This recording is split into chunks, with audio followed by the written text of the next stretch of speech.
just go back to the presentation. Sorry about that.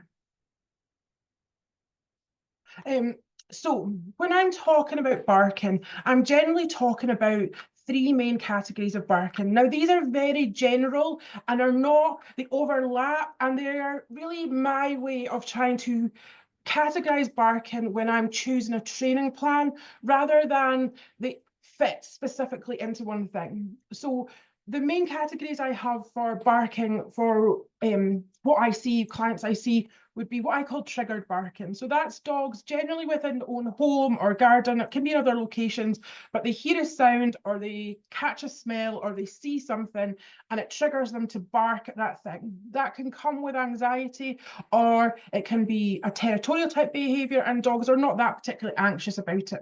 Things like sometimes we'll have triggered barking at things on the TV or like fireworks and those sorts of things.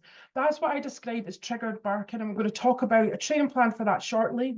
The other type of barking that's really common for me to see is what I would call attention or connection seeking barking. So it's dogs who are demanding something of us or asking something of us. It can happen in all sorts of different circumstances, but I label that as attention seeking barking. It's a very general. And then we could talk about emotional barking. So that's dogs who are often barking when they're in a heightened state.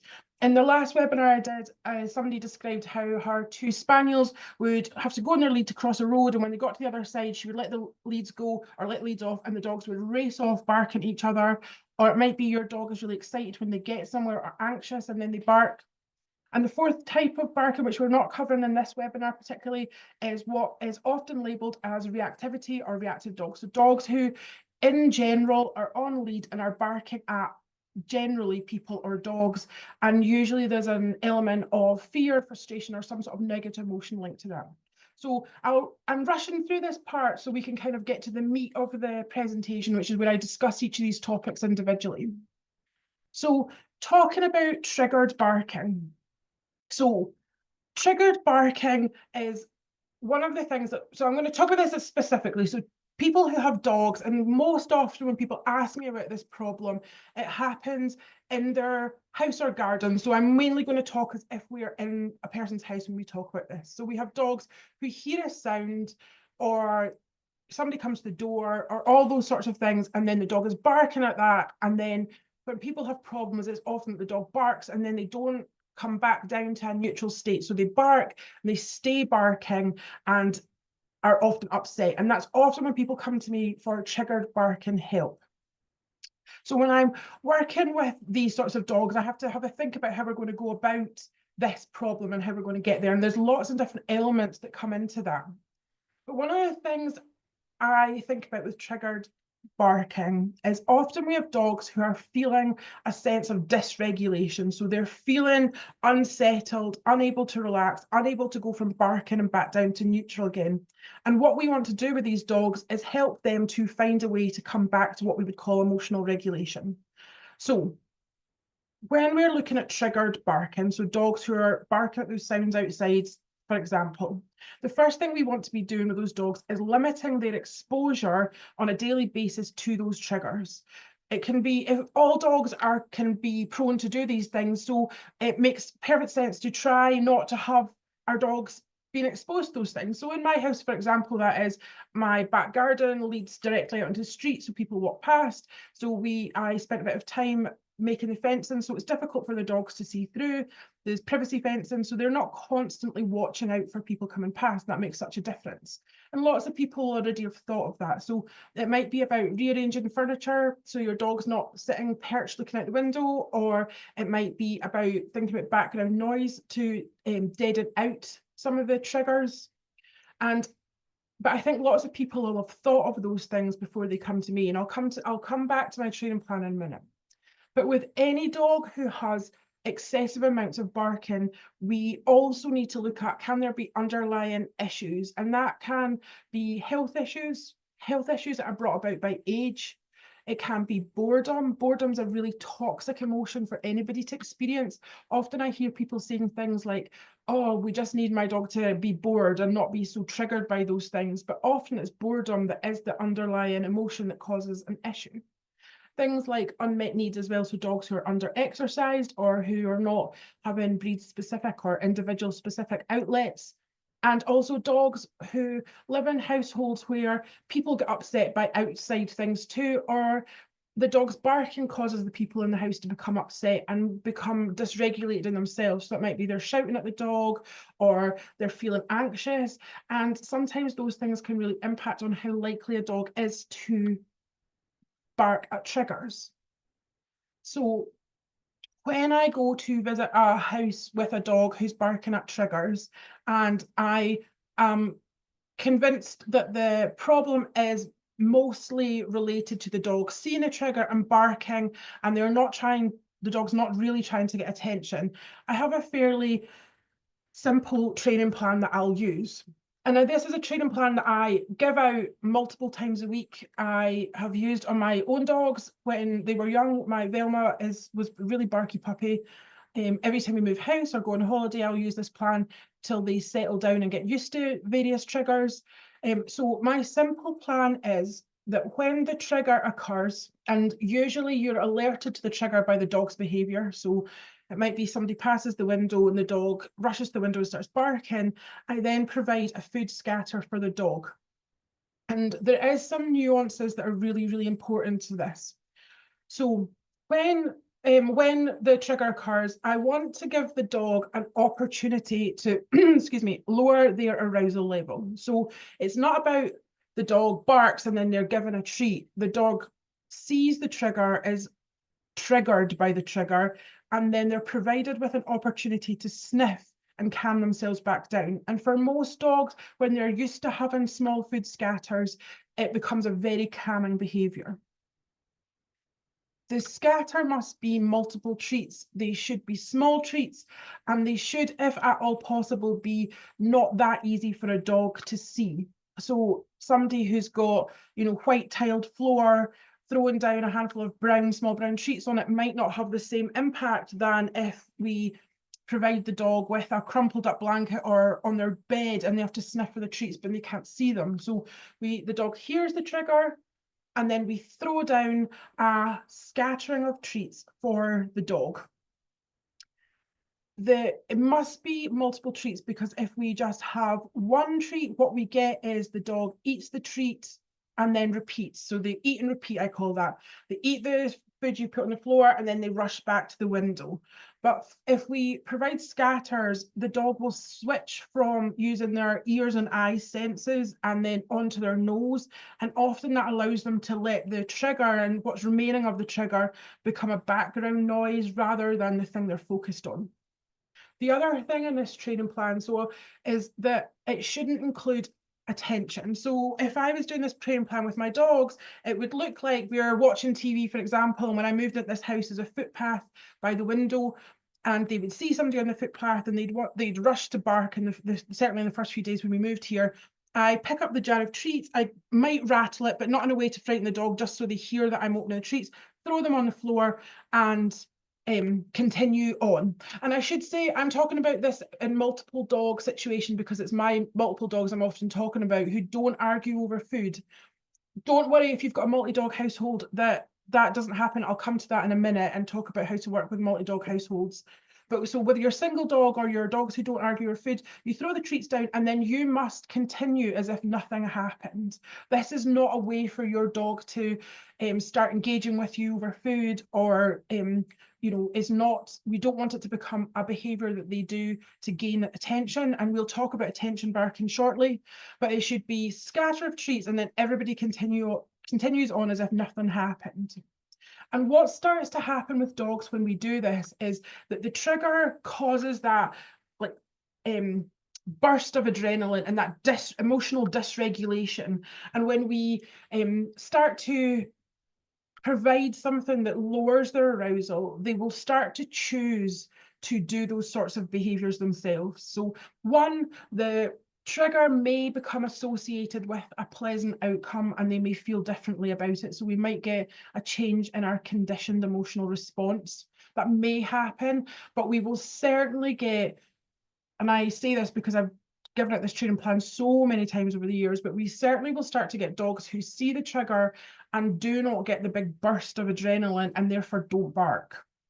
Now, when I'm doing this training plan, if I am going into a house, and it might be I go into a house and, the dog's just barking nonstop at lots of triggers, I also need to look at, are the dog's needs met? Are they bored?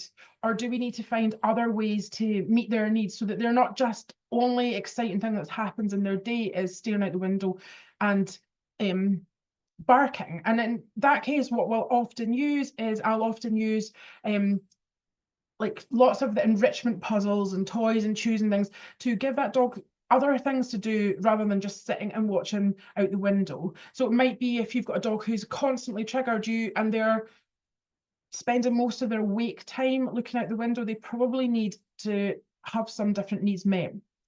And also, it's so helpful to try and have a barrier to the trigger. So, if you're talking like in my house, but it was everybody walking past the window, I rearranged the furniture a little bit to stop the dogs doing that.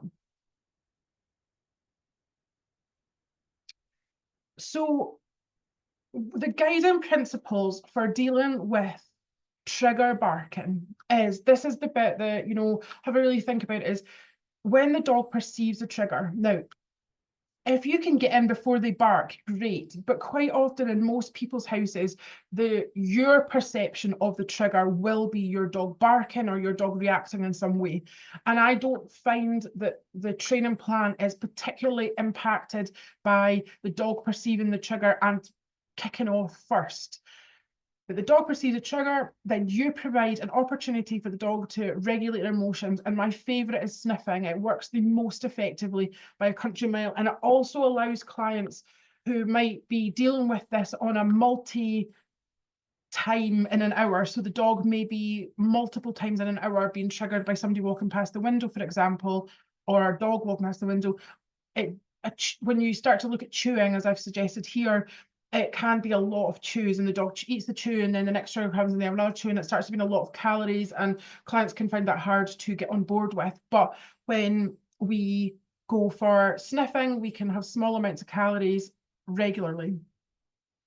The other principle is avoiding the eat, treat, then repeat. So really not ever having, or certainly in the early parts of the training plan, where you would have just one treat. So you'd throw a treat for the dog, they eat the treat, and they just almost always run back and do it again. And then we can really get into like a clean loop of eat, treat, bark out window, eat, treat, bark out window. And then we really will go down the positive, reinforcing the barking behavior with the treats quite often. And the sniffing or chewing, and mostly sniffing, should last long enough that the dog doesn't go back to the trigger. Now, that doesn't mean that the trigger has to necessarily have gone. So I use this training plan. There's a new dog run opened near me, and it backs onto a daycare, and there's lots of dogs barking at the fence line.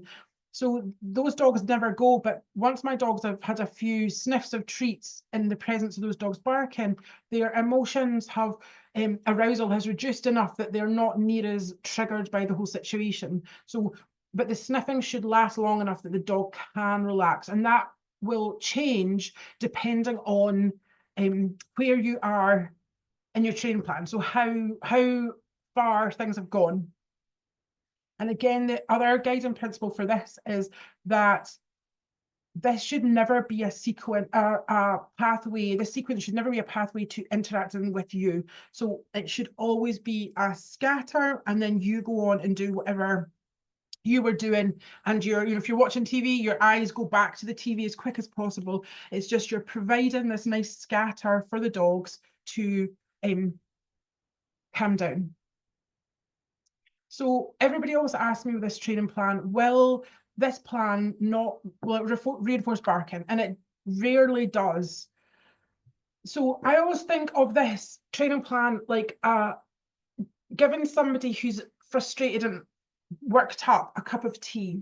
So I always imagine when, coming home from work and you're slamming cupboard doors and you've had this terrible day at work and you're stomping around and you're doing lots of big behaviors, and somebody says, hey, do you want a cup of tea and calm down?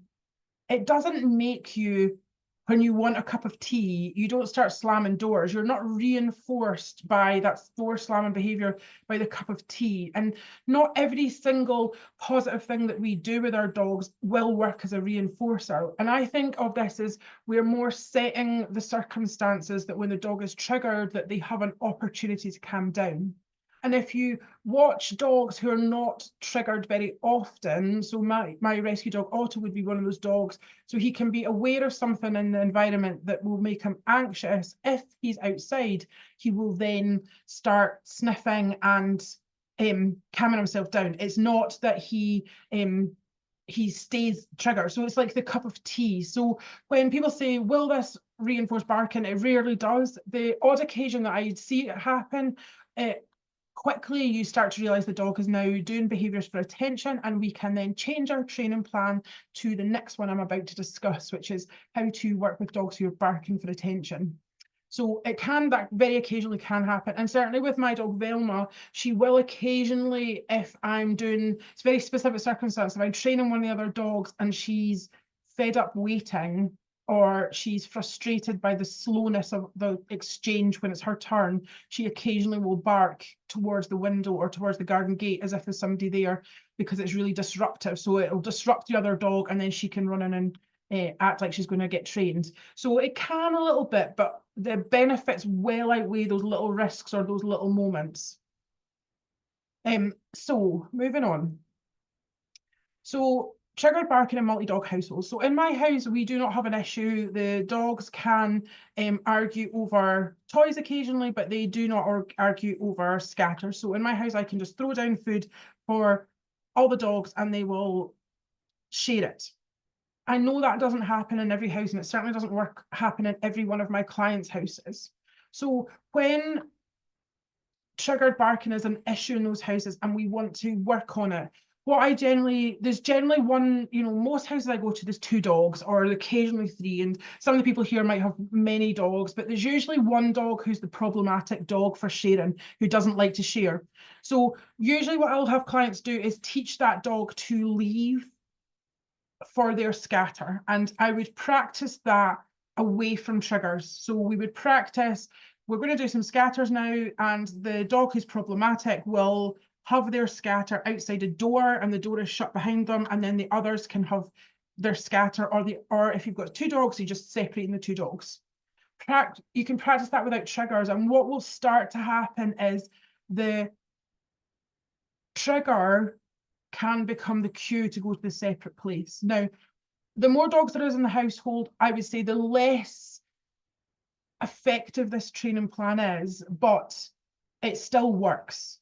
And in my house, like, one of the things that they do bark for is people coming to the door, and I don't really mind it. There's 3 dogs and that's what they do, but the people coming to the door has become the cue to run to the living room, and I shut the living room door and I can open any of the doors in the house without worry. So the same can happen if you've got multi-dog households. You teach that one dog that they're always going to go to a certain place to have their scatter, and you'll start to find that when the dog is triggered into barking, that they will almost always start running towards that space, and you can throw down a little scatter. And then the rules go back to the way they were, where you would then take away as much attention as you can, let everybody calm down, and take it from there. So the final question that people ask me is, do you have to stay scattering food forever?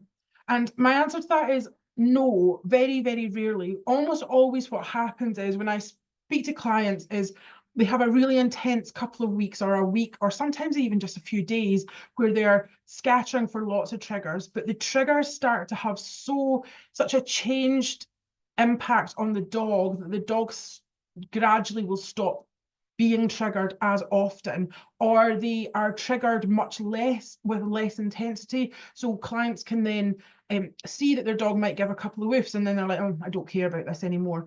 And almost always my clients and myself, when I've used this as a training plan, is you naturally start to drop off how often you do these scatters until it stops being an issue.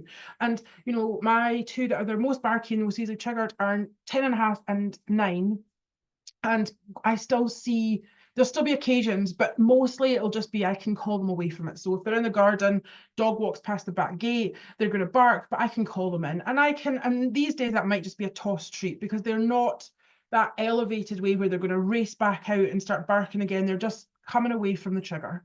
So usually the training plan will naturally start to tail off. And most people, because the only time they're really doing the scatters is when the dog triggers them to know there's a problem. When the dog starts being triggered less, they just automatically stop using the treats as much. And with my clients, I always warn them, if the only time your dog is getting treats from you, if you're not doing any other fun training or fun scent work or giving the dog treats at other times, you are setting themselves up for maybe the dog won't want to ever stop doing the barking because it's the only time they're having fun things. But most people are already, who are coming to me, are already doing fun things with their dog, so it's never really been an issue. I've given out this training plan many times, and the only times it hasn't worked well, and I really only can think of 2 examples of it in my head just popping up, there may be others, but there's been, one was a very complicated, complex dog who had undiagnosed health issues and all sorts, and one was a family where one person in the house didn't believe the plan was a good plan. So I don't know if the feedback I got was ever accurate or not. So it is a really effective plan. So I'm going to move on and start talking about attention or demand or connection seeking barking. So first of all, I want to just quickly describe some of the ways in which this becomes problematic. So if we have loud and barky dogs, we all know there's going to be times where they bark at us occasionally for attention, and that's fine. Like, they're dogs, we live with them, they're allowed to be dogs. But it starts to become problematic when they bark for attention and then we can't or don't want to, which is perfectly acceptable, give them attention, we'll just call it attention, or the thing they want, and then the dog escalates and escalates and escalates. And then sometimes that presents as extended barking, so the dog will bark for extended periods of time, and often over time their bark will become louder, not necessarily in that moment, but you will find, if you're a dog trainer, that when you go to attention seeking barking or connection seeking barking, that those dogs have a very strident bark, like it's really hard to ignore. So with those, or it may escalate into other behaviours like jumping up, scratching, nipping, mouthing, biting. I've been the whole shebang, starting with dogs asking for attention and then not being able to accept the no.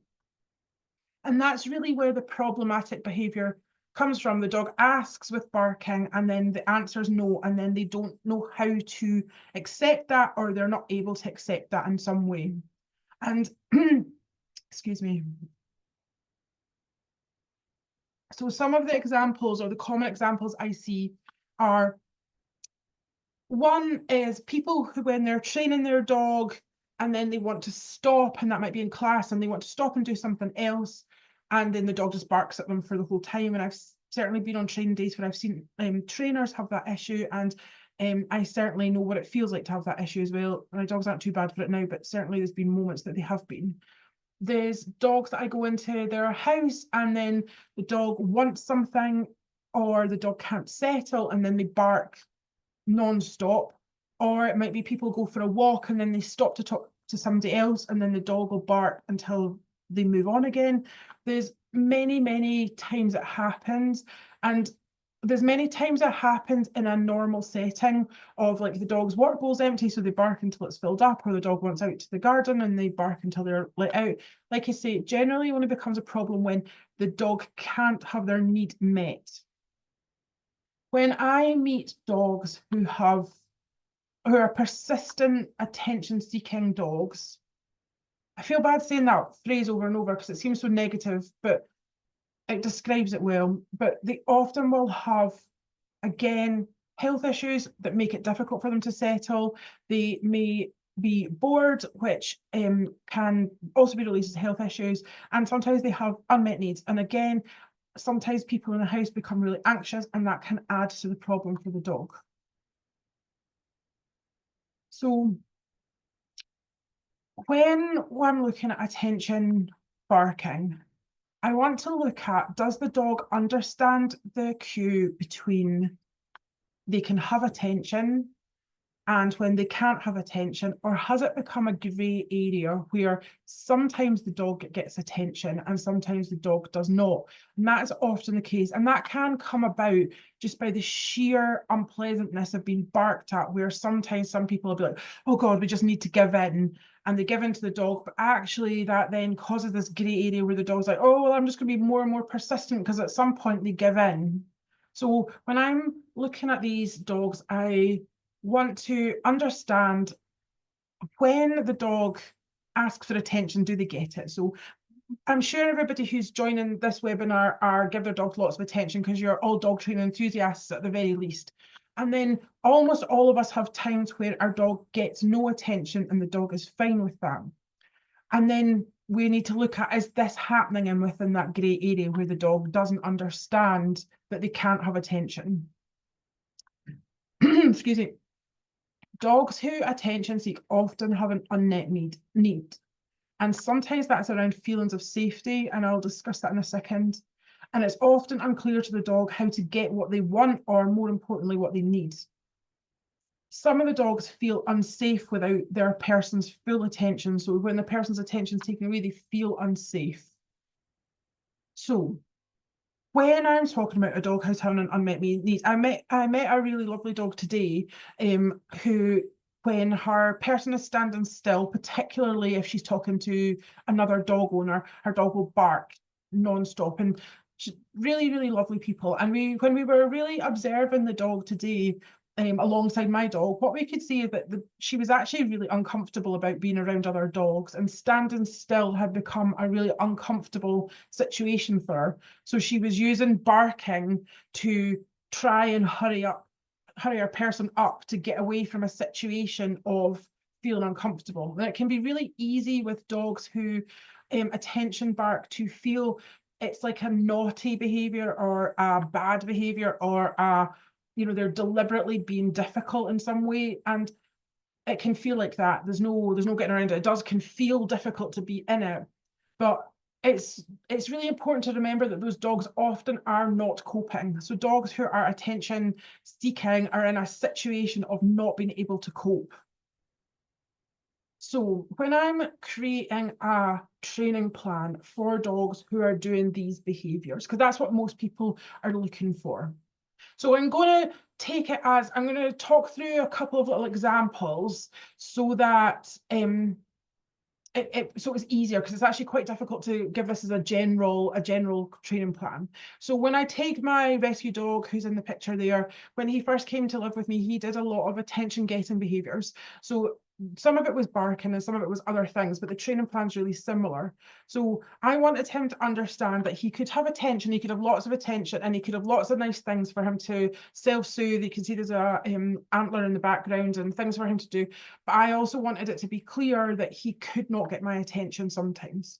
And so I started a little training plan with him, and I do this with my clients a lot, where the dog has a safe space if they're destructive, and Otto was destructive.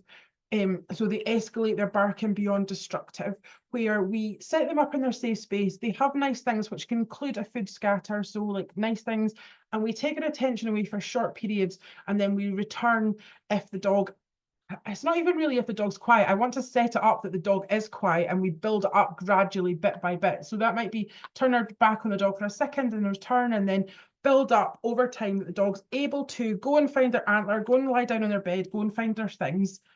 And we can use that barrier as this is you get no attention time. It's not as simple as that for some dogs. So that's an indoor one. Sometimes, so this is where I mentioned the use of barriers here. So being able to make it really, really clear to a dog that they have their own separate space. I'm not a fan of putting a dog who's likely to bark in a crate. It's a really, really small space. It can get really, really overheated if a dog's wound up. Much better if we can have like a safe room, or in the case of Otto was there, in the hall. I also want to think about de-escalating arousal in a dog who is worked up. And that sniffing, chewing, and licking are the three things that will lower arousal in a dog. And I want to, when I'm looking at dogs who are barking in the house for attention, we want to set them up. So I'm going to talk about that as a specific plan. So I'm going to talk about a dog, a Labrador that I worked with a while ago, who was in the evenings, was pacing the house and barking at his people. And if there was any visitors whatsoever, he would just bark non-stop at his people, really, not really so much the visitor. So it wasn't as specifically frightened of visitors. He was quite a sociable sort of dog, but this would happen most evenings. So the training plan for him was: 1, create the clear cue, attention cannot happen now. 2, provide him with a way to self-soothe and calm himself back down. And that was, for him, it was chewing, but it wasn't Kongs or stuffed toys or any sort of enrichment toy. It had to be something that was a slow chew and things, some treats for him to sniff for. And we then made sure that his space was away from the visitor, because being near the visitor seemed to cause more of an issue. And then we looked at with him, what behaviours could we reinforce? So I actually haven't covered this, and it seems to be missing from my, I've probably deleted a slide by accident. But when so when I'm thinking of my dog, I want to reinforce some behaviours. And one of the things that I'm looking for my slide. Oh goodness. Here we go.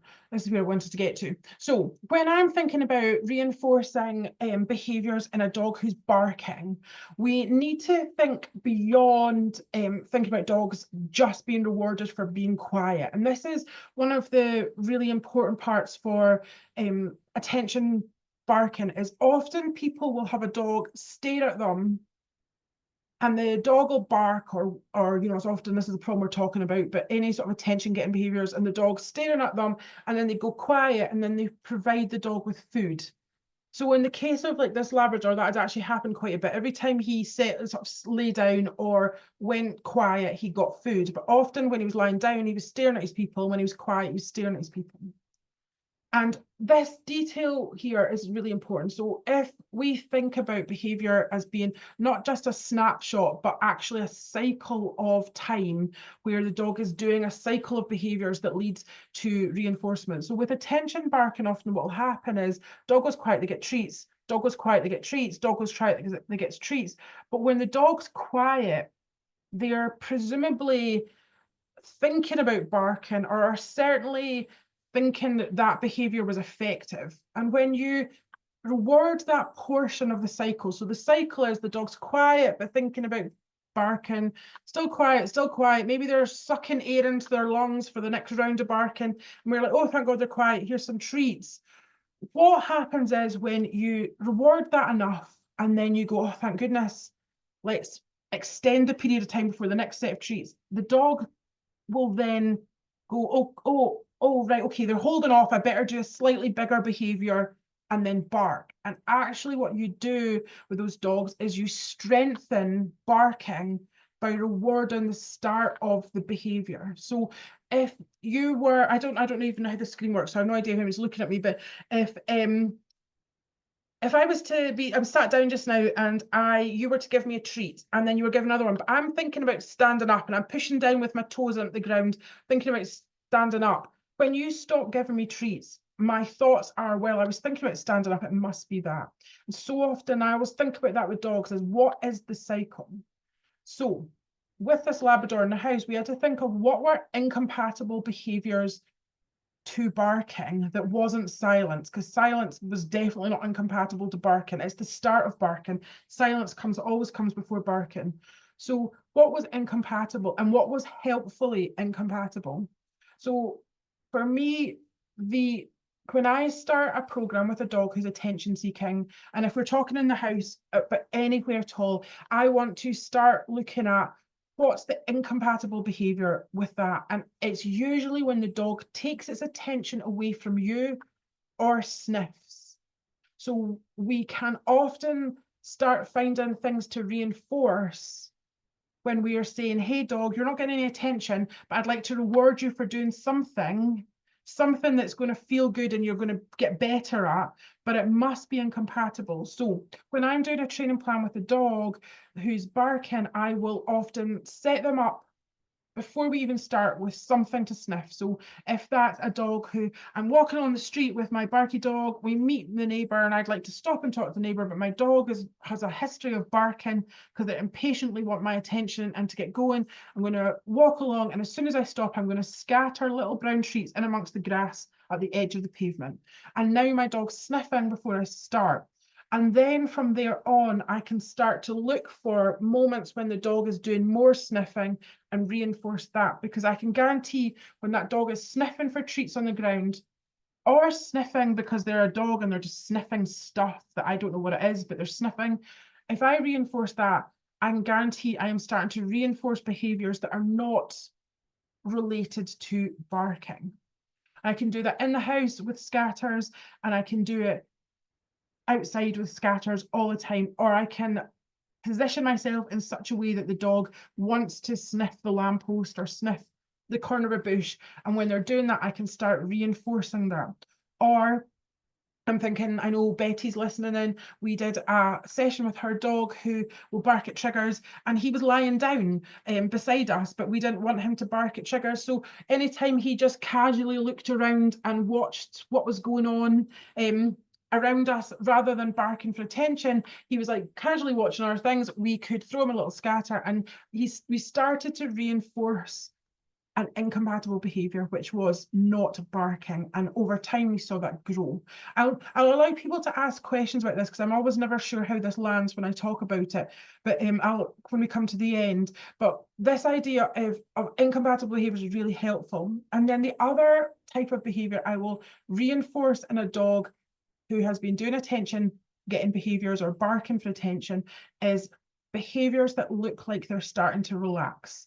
And in order to do that, you kind of need to know what your dog looks like as they naturally relax. So I'll usually get people to video their dogs in situations where the dog is just neutral and calm, or at home and relaxing. And then we can look at, what does that dog do?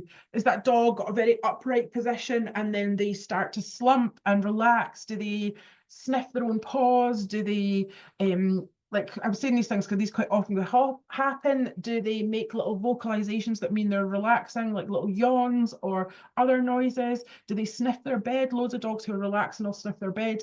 And we can start reinforcing some of those in dogs where we want to reinforce something that's not barking or part of the barking cycle.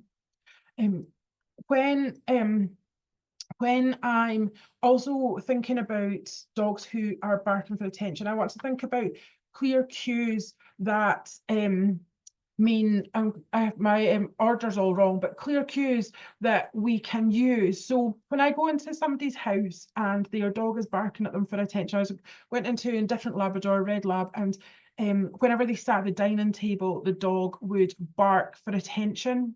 And there's lots of complicated reasons this had all come about. And it was difficult to get silence in her house because the dog would either bark in, and the only barrier they had was he had a really, really large crate, but as soon as he went in the crate, he would dig really, really noisily. And it was definitely, he had an understanding that that level of noise was likely to get attention. So it was really difficult to get times where he was quiet to reinforce anything, because all he did was bark or go in his crate and dig really loudly. And but when I spoke to the owner, she said, oh, I was like, when does he not bark at you? Because it was quite a lot. She said, oh, when I'm washing the dishes, he's fine. So we were able to, when he started to get confused about whether he could have attention or not, she would use turning her back and going and starting to potentially washing dishes. And the dog would be like, ah, oh, thank goodness. So when we're looking at dogs who attention bark, one of the things I will be looking for is looking at dogs who will know cues already that mean they're not going to get attention. So with Otto, when he first came to stay in, there wasn't very many cues because he'd lived in kennels for quite a long time, but he quite quickly learned when I pick up my phone and start scrolling, I am hard to interrupt. Like that's just the way I am. I'm on Facebook and I'm scrolling away, having a wee break from the dogs. So quite quickly, so when he would start attention barking in the house, or which would escalate into destructive behavior, I would just pick up my phone, and it would give him this really clear cue that attention was no longer available. And bit by bit, I could use my phone in places where the attention was a grey area. So for example, attention was a grey area for me was when he would I'd be sitting at my computer. And so I'd be sitting at my computer, usually talking on Zoom, and he would start doing attention getting behaviors, and I'd be like, oh, get back, quiet. I would be giving him, scratching his back, trying anything I could to have him not bark. But I then learned that, well, he knows that when I pick up my phone, that means no attention. I could use that. So I would sit down at my computer, he would have his nice things to do, he'd have a comfy bed, and if he looked like he was unsure about whether he could get attention or not, I could pick up my phone. So we can use this as a way of our dogs understanding when attention is and isn't available to them.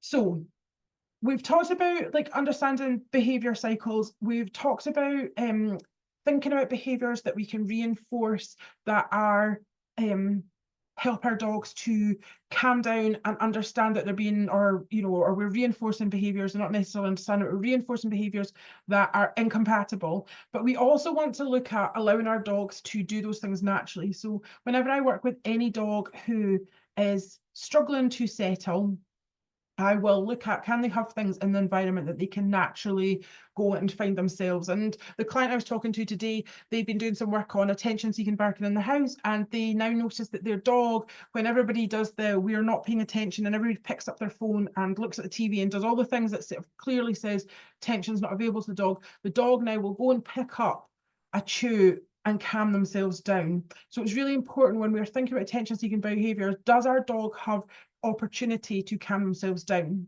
When we are outside with dogs who are attention barking, sometimes we need to think about, are we too close to things that are making our dogs anxious and they can't do that? So if your dog is frightened of strangers, or your person you're talking to is likely to pat them and they don't like it, you probably need to give yourself some space from those things. So the clear cues that are really common for people to have are watching TV. Lots of people can't be interrupted when watching TV, or it might be doing your work at a computer. Lots of people who've got attention, like dogs who like a lot of attention, will say to me, oh, it's fine, I can work all day at my computer and the dogs doesn't give me any problem, but it's in the evening that's a problem. Scrolling on your phone, lots of dogs will learn that's a sign that they're not going to get attention. Doing all sorts of housework. And if you're outside, sometimes I will find, so one of the things I see an issue is dogs who in training classes will be fine, and then they'll do their work and they'll be really interested, but then it's their turn to listen to what the person's turn to listen to what I'm saying, or it's another dog's turn to be in the limelight and they struggle. Walking around can be a really good cue to say, hey, we're doing something different now. So I'm going to come to questions just in a minute. So looking at what the guiding principles are, and I'll go over these a little bit more in a slightly better fashion, but guiding principles for attention barking is, one, you need to create a clear cue that your attention is not available. And in that time, you can pick something. If you're fresh to doing this with your dog, pick something that they already know. So that can be picking up your phone, it can be all sorts of things.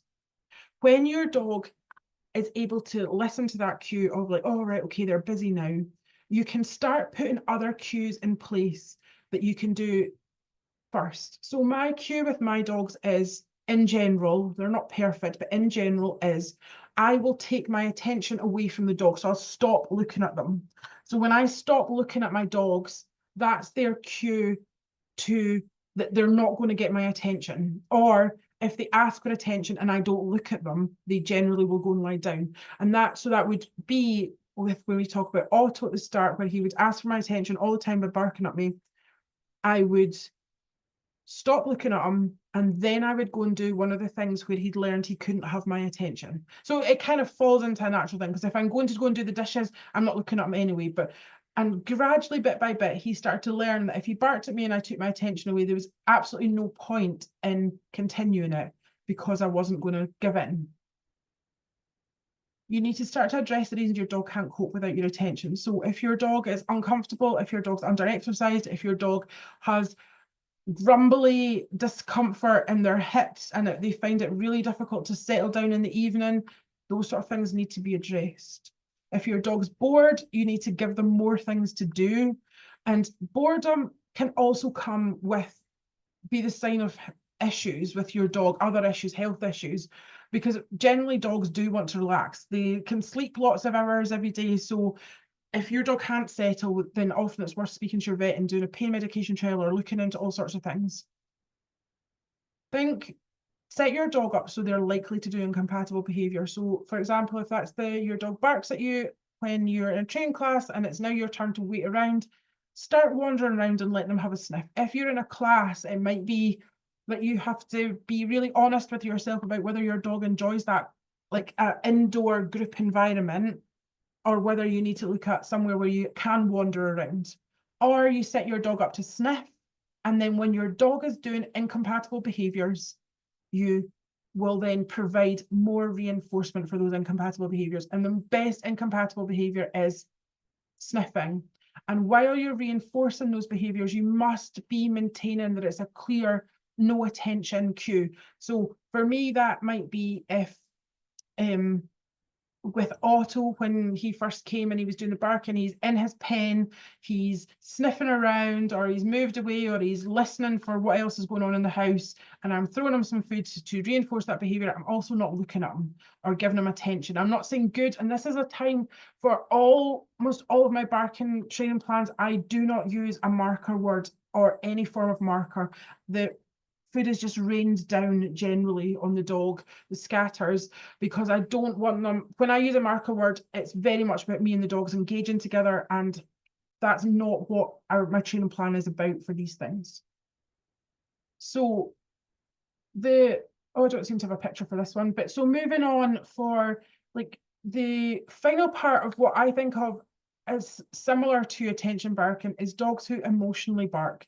So this is often dogs who at times of high arousal or stress will spill over into barking. It'll often feel like it bubbles out of them.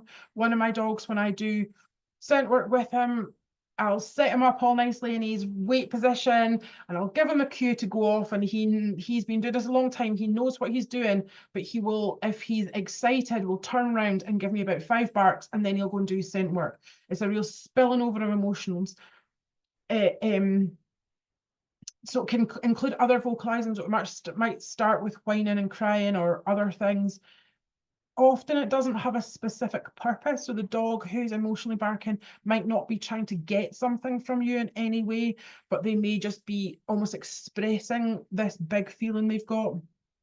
It's rarely, when I think of emotional barking, it's rarely reinforced by giving the dog attention. So those of you who have dogs who, when you turn up at the park and then they're just barking at you in all sorts of ways because they are overwhelmed or can't cope, or, you know, in Bertie's case, when quite often lots of things, giving the dog attention will sometimes actually reduce the behavior. And your dog knowing that attention is immediately available to them can sometimes reduce it in a way that attention barking, if you give your dog attention for it, makes it worse. It also, like this actually, I don't know why this statement's here, but lots of attention barking and emotional barking will often happen at the least convenient time possible. So when you would least like your dog to bark, emotional barking and attention barking is often when they do it, because it's the time when you're most likely to, one, be worked up by it and prove to your emotional barker that there is something to be emotional about, because now your stomach is in knots because you're having to deal with it. Or in the case of your attention barker, you're like straight in there giving them attention, trying to shut them up. So barking, that's one of the downsides to barking, is it's never at the best time. But with emotionally barking dogs who are emotional barkers, all my pictures have not worked. Emotional barking dogs, the guiding principles are slightly different. When I've got a dog who's emotional barking, so that could be the dog when you let them off the lead, they start barking, or it could be the dog where you go out the garden gate, go on your walk, and they're howling and screaming and barking halfway down the street.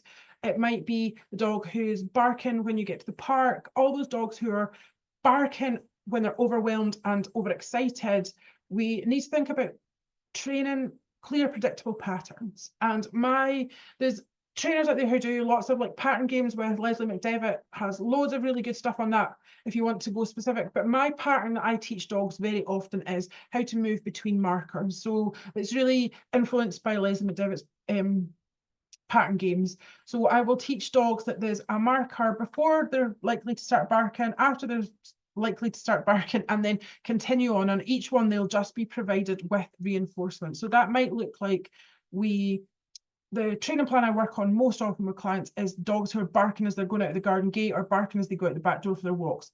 So we'll have a little marker that the dog stops at or puts their paws on, depends on the dog. The dog gets a treat. The other markers on the other side of the door, the dog gets a treat, and then we may have 2 or 3 other markers that the dog stops at and gets treats.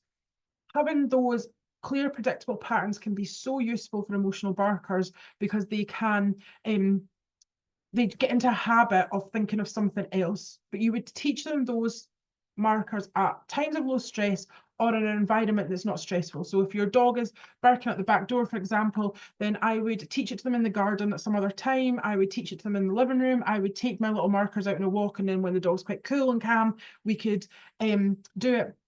And you can use those patterns to change how your dog responds in those times.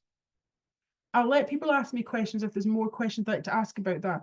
But the other one for emotional barkers is having sniffing on cue. So my dogs all have what I call my find it cue, which means that there's likely to be treats on the ground, and I can cue them to go and sniff. And I can ask for that behavior if they're being emotionally barky as a way of helping them calm down. And then I can provide food for them to sniff, or they often will just go off and sniff the environment in a much calmer fashion. So I'll end my presentation here and I'll open up for questions. I noticed a couple of like little red flashes saying that people had written things. The next webinar, just why I'm here and got the presentation up, is in January, and we're going to be talking about reactivity and how to choose the right plan for your dog's specific needs. And I'll go through lots of different training plans that are available online and how you can choose which one's right for your dog in front of you in that moment, and how to know when to change to a different one when things change. That would be the next webinar in January, and all the details are on my website. So I shall end the presentation here, and then I'll open it up for questions if anybody's got any questions. Oh, it's nice to see everybody's faces again. So has anybody got any questions? What to do is just probably unmute yourself or put your hand up, and then I'll say your name if anybody's got any questions on anything I talked about or how that relates to your dog. And if you don't, that's fine. Hi, just unmute yourself. MK, is that how you pronounce your name? Sorry. It is, yeah, MK. Yeah. So I've got a little Cavalier Kingtail Spaniel, and he's super excitable. And I think I'd probably like say he's an emotional whiner, not barker. He never really barks, but he started whining more and more, which seems to be an extension of excitable behavior. So arriving in the car, new walks and new environments, and sort of hearing this whine. Is that sort of what you would describe as emotional? Yeah, so none of the labels all fit exactly. Like it's just a generalization that I make to make it easy for me to try and choose a training plan. But yes, I would say that would fall into he's excited or anxious or both at being somewhere, and then that comes out as vocalization. Yeah. It is a tricky one to change, because quite often the dogs won't necessarily know that they're making the noise. They're not like specifically going, I'm making a noise in order to gain something. It bubbles out of them, and my cockapoo's that way, and it's a difficult one. And his life, he was a really loud puppy, and it settled a bit through his middle ages, and it's suddenly come back. And what I would say is, with any dog who struggles with arousal in general, it's worth having a chat with your vet, or opening up a conversation and having a wee dig around to see, does pain relief change it? Is there a blood sample, worth on a blood sample and looking to see if there's something else going on underneath? All those things can sometimes be a useful tool, and certainly in Bertie's life, that has been an impact, and he's got a strange liver disorder, and that has been an impacting factor on his ability to manage stress. And certainly with the dogs I'm seeing, hip dysplasia, Cavalier, like there's all sorts of health issues that you could be looking at. Can be worth having that discussion with your vet at some point if it's got better and then got worse again. So I'm actually a vet by training Oh, professional. sorry. No, no, that's absolutely fine because I'm no longer practicing vet, but he's 3 years old and I really don't see anything obvious there. Obviously, you could Yep. blood sample and do the works, but I'm very yeah, not very suspicious to find something if we go down that route. But would you say it's still worth doing that? Is that likely? I think it's likely only because of the sheer volume of dogs I see. And when we have dogs that struggle with arousal, it seems so rare for me to see them through their life. Because I see dogs now been doing this for such a long time through their whole lives. It's pretty rare for me to see a dog, I'll stay in touch through Facebook or classes that there's nothing. But there can be. But I would definitely say if you wanted to go down like Bertie had blood samples, a full profile done when he was young. I can't remember the exact age. I think probably around about 3, and it was clear. And then when he was 8, he had another one done, and then his liver had loads of issues. And it's a congenital issue he's had, so he's had it his whole time, but it wasn't showing up. But I do think it's impacted on him. But what you could definitely would be looking at is looking at predictable patterns. So, if you've got an emotional barker, it is often, especially if they only really do the sounds related to you. So if Bertie's going about his everyday business, not, just trotting around the house, doing his thing, he's not really giving off emotional sounds or barking. If your dog's the same and the emotional barking is more linked to when you're interacting, going on walks, going in the car, going in outdoor ways, if it's that, so if it's and if I'm honest with myself, Bertie's it's still, I've got a component to it. So if that's the case, then having as many predictable patterns as you can help reduce that over arousal / anxiety that causes the vocalizing. Like it's complicated. Bertie will vocalize when he's happy and when he's sad and when he's stressed and when he's not. But when he knows exactly what to do, it generally lessens. And that's what I would say to anybody who's having that bubbling over. What can you add in? Does that make sense? I think so. It'd be quite useful to get an example of how to apply that. For example, if we go to the farmer's market, he loves it. There's people everywhere. There could be attention everywhere. He loves my attention. If I train him, he loves Yep. that too. Yep. How would that look in that scenario? So in a scenario like that, so if you're going to the farmer's market and vocalizing, then it's never straightforward. Like I'd love to go, oh yes, this is easy. I've done that exact example of that. But if Yeah. a client was asking me that question, when I think of other dogs where they're going into something, now I know a farmer market's different because it's open-ended and it's like, so it's not straightforward.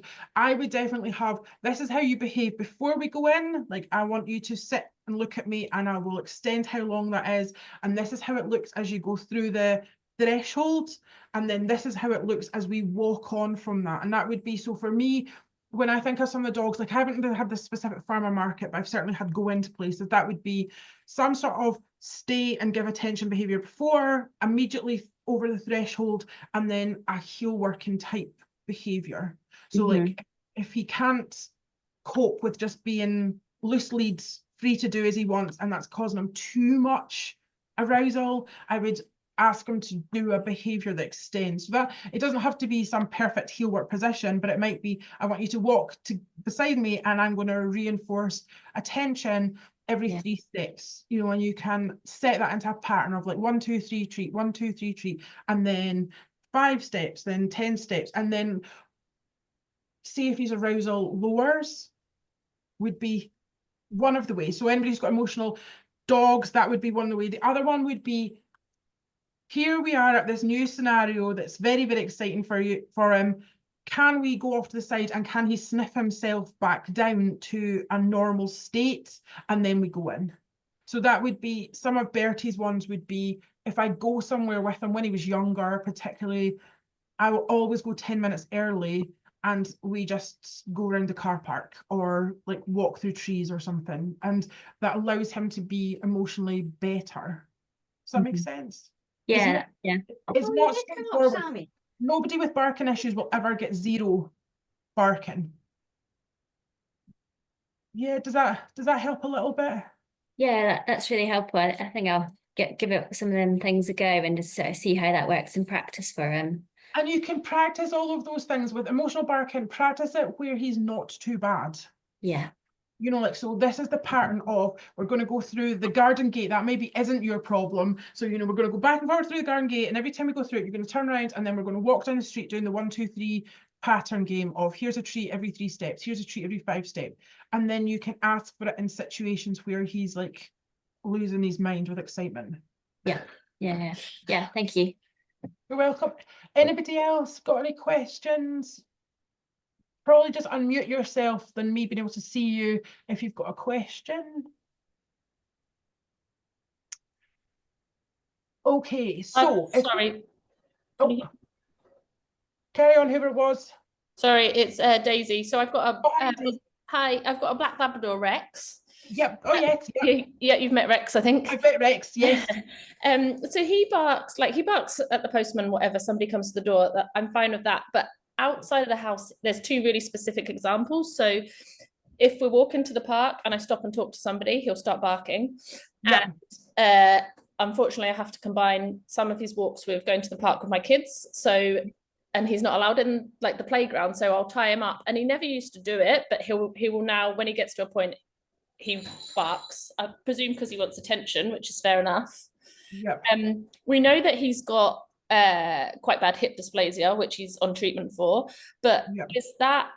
Is that something, you know, I presume that he's barking because he's uncomfortable in terms of standing still or sitting still. Is that something that I just need to get used to? Oh, right. So Daisy, this is a good one. So obviously I know Rex is complicated dog. Anyway, possibly. So whenever like somebody hasn't had a behavior issue and then the behavior issue starts to exist alongside a health issue, especially like in an older dog, then I would be contemplating that whether you just can't do that anymore, whether he's just telling you that standing still is too uncomfortable. Okay. You could, you know, if it's really important to you that he does that and you want to try and see if it is a training issue, I would go down the route of teaching him a stay, an extended stay. And I know like we did some of that in class a little bit last year where he did a bit of stays around waiting around food and building that up. So I would be tempted to ask him to do a stay and build it up where you take your attention away and then you come back and then you give him a treat, and then recognizing if the barking happens, you're probably going to have to come back and try again, like ask for a shorter stay and then do less and then build up. So I'd probably like work it as a stay, and just the starting part of it is you just taking your attention away and then making sure when you're teaching them a stay that it's not just that you increase the distance between each treat. So we'll say you manage a stay with Rex where you say, right, stay there by the fence, and he can manage 30 seconds. Don't make, and then he can manage 60, then he can manage 90. Don't keep increasing it. Come back to the 30 seconds occasionally. You know, when you get to 5 minutes, come back to 2 minutes. Like, don't, because otherwise he'll just learn that each repetition is going to get harder, and why should he stay quiet? Yeah, fair enough. I would have a go at that, Daisy. And because I know, like, I mean, it was only last year, I think, that we did the training online and with Andrew, and we saw Rex like exceeds further than we thought he was capable of. Like he did really well. So he's a little bit bored, a little bit uncomfortable, but you may get some improvement. Okay, no, that's fine. I didn't know if I was just being mean to him, that I just have to accept that he's sore and I just need to keep moving. Maybe, you know, maybe you do, like that might be the answer. But if you wanted to try like a bit of training, then I would go for a kind of stay where you take your attention away and you come back to him. I wouldn't probably in those circumstances just leave him to bark it out. Like if your training went wrong and he starts barking, there's not really any value in staying until he goes quiet in those circumstances, because I imagine he can just keep it up for a really long time. Just kind of knowing what he's like. So I'd probably go back to him, settle him down again, and then ask him for a short stay and then build back up again. Okay, all right, no, that's good. Yeah, I'll give that a go. Give it a go, Daisy, and like you can stay in touch and let me know how you get on. Okay, that's great. Thanks for your help. Paula, did you? As you know, I've got Truffles, who's the best boy in the world, and he's done lots of work with you and really is confident.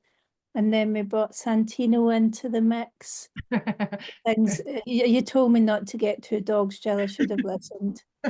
Well, nobody ever does. It's always too late. Once you've got the second dog, that's it. Anybody else listening? Betty, you're the exception, though. You've got the So I think we do have a lot of challenges with Santino, Okay. but barking certainly is one of them when we're out on the lead. There's very few dogs that Santino likes, and he just pulls on the lead and goes nuts, and then Truffles joins in, and everyone's looking at me as if that woman can't control her dogs, and I think, well, at least he's only 3 kilos, I can pick him up. Yeah. And I've not got the best patience in the world, Jill. So how, like my aunts found a way when they were staying with us, because they would take a dog each and they'd just make sure they were feeding them treats to keep them distracted and calm. What's the best way for me to deal with that on my own when they're at the end of the leads bouncing up and down barking? So do they argue over treats on the ground, Paula? Would they bicker over dropped treats? Probably not. So I think I if I haven't could really- do like like I could scatter some near Truffles and scatter some near Teeny, because that's the So- other thing. They don't stay together. So it's always complicated having two. So Yeah. one, like I haven't really covered reactive dog barking. So dogs who have problems with other dogs is not really. And I think to resolve Santino's barking at other dogs, if he's going nuts at almost all other dogs, he probably needs a training plan around about his confidence with dogs. And but in order to so answer your question a little bit, I would focus on Truffles in those situations. So Truffles is good with other dogs, but it's been triggered because Santino's upset. So I'd be more likely to go, come on, Truffles, you're fine. You're not scared of other dogs. You've always been good with dogs. Here's a few treats to calm yourself down while you manage Santino. And I think realistically, whenever anybody comes to me and their dog's barking at almost every dog, you probably need a training plan, Paula, for Santino to build his confidence. But if just distracting them with treats gets you past other dogs and you just throw a few on the ground, I would just do it. Like you say, they're little dogs and people are not looking at you half as much as you think they are. Yeah. So they're not. People see little dogs and they just look over at little dogs and go, there's little dogs barking, and they're not judging you half as much as you think. If you have 2 German Shepherds doing that, yes, they are judging you. But 2 white fluffy dogs, people are just expect them to bark. He chased a guy 200 meters down the psychopath the other day. The guy was on his bike and Santino kept up with him, barking at him behind him. Oh, dogs, yeah. So dogs and cyclists are not a good mix. So realistically, you probably need a training plan for reactivity, but if you want to just mitigate some of Truffles not getting kicked off, make sure he has the treats. And that's a lot of what I did when I realised Velma was going to be problematic, was I worked on Bertie not kicking off too. Yeah. And that at least gives you only one dog to worry about. Thank you, Jill. That's helpful. You're welcome. Now, do I have anybody else? I think. So I think that's all the questions in the list, but if anybody else has got questions, please just unmute yourself. And if not, I'll start calling it to a close now. And you can always send me a message if I didn't answer your questions and I can cover it that way. But otherwise, thank you for coming. And if you are interested in, somebody sent me a wee message, just saying thank you, bye Becky. But if you've got any more questions, please feel free to give me a shout another time. But thank you, everybody. Right, Jill, thanks. And Sammy did quietly join us. She's over in the corner. Hi, Sammy. Sammy. Oh, bless her. She only raised an eyebrow. Where is she? I don't think you can see her. I can see her. I could see her. I saw her lift her head and went, oh, it's only Jill. Bye. See you later. Okay, thanks very much, Jill. Bye. Some interesting points there for me. Yes. Thank you. Bye. Thank you.